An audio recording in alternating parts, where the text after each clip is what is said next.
Hello, everyone. It's Dr. Desiree Alexander, aka Educator Alexander, and here is your 5-minute tip for this week. So, this is a new update to Google Chrome, and it's all about opening PDFs and being able to annotate and sign them. Let's get started. So, if I just search for World War II PDF download just to get a PDF to open in Google Chrome, and you'll notice you have this little squiggly line here.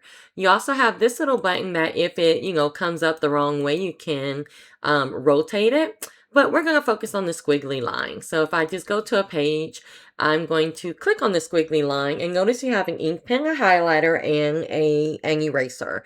So with the sizes, these are like the thicknesses of the stroke, and then you also have the different colors.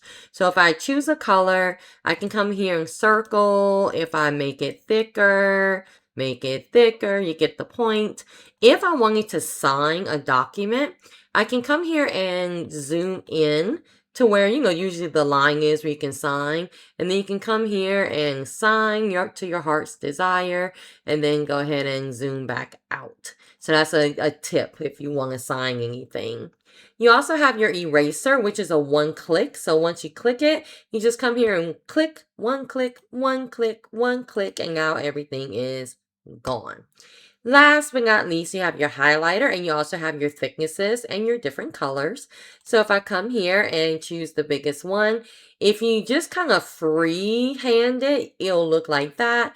But if you kind of use your mouse to highlight, it's going to look a little bit neater versus me kind of freehanding it and, doing that. So just keep that in mind. Again, your eraser is one click. And then you have your download button where you can put your annotations on it and then download it. The one thing I do want to make clear is this is if you open it in Google Chrome, where if you open it in Google Drive, I don't see the little squiggly line. It doesn't mean there's not an option to annotate on here. I just do not see it. You may, it may be under tools or something like that. I just don't see it. So I just wanted to point that out. And there you go. That is how you can now highlight on PDFs. Please click that thumbs up button to like this video and subscribe to the channel. It helps. Good luck.